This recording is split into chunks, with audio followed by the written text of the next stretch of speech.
حضرت صلی اللہ علیہ وآلہ وسلم پر وحی کا ابتدائی دور اچھے سچے پاکیزہ خوابوں سے شروع ہوا۔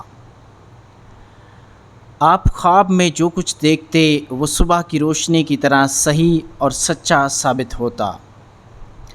پھر من جانب قدرت آپ تنہائی پسند ہو گئے اور آپ صلی اللہ علیہ وآلہ وسلم نے غار حرا میں خلوت نشینی اختیار فرمائی اور کئی دن اور رات وہاں مسلسل عبادت اور یاد الہی ذکر و فکر میں مشغول رہتے۔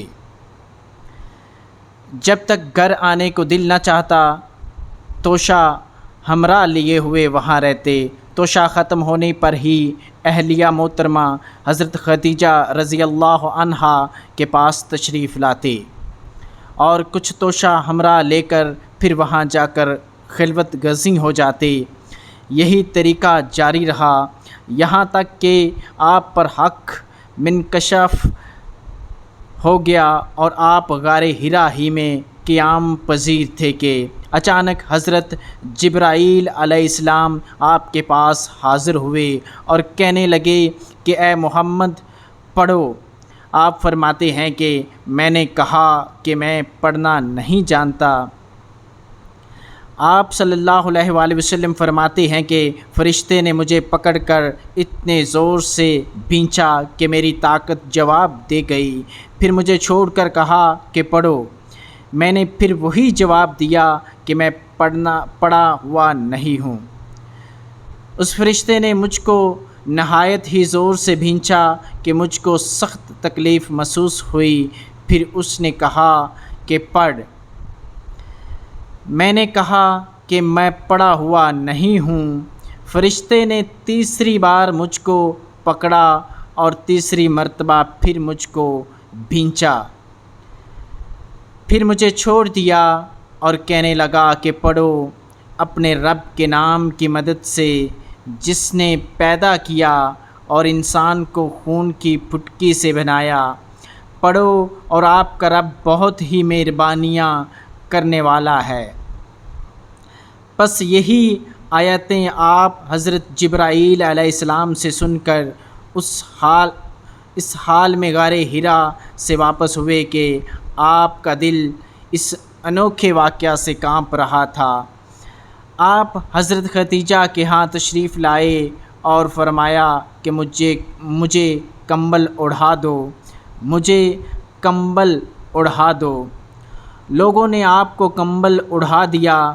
جب آپ کا ڈر جاتا رہا تو آپ نے اپنی زوجہ محترمہ حضرت خدیجہ رضی اللہ عنہا کو تفصیل کے ساتھ یہ واقعہ سنایا اور فرمانے لگے کہ مجھ کو اب اپنی جان کا خوف ہو گیا ہے۔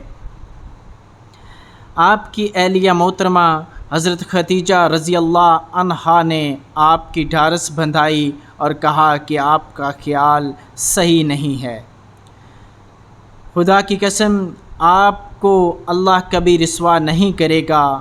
آپ تو اخلاق فاضلہ کے مالک ہیں، آپ تو کنبہ پرور ہیں، بے کسوں کا بوجھ اپنے سر پر رکھ لیتے ہیں، مفلسوں کے لیے آپ کماتے ہیں، مہمان نوازی میں آپ بے مثال ہیں اور مشکل وقت میں آپ امر حق کا ساتھ دیتے ہیں۔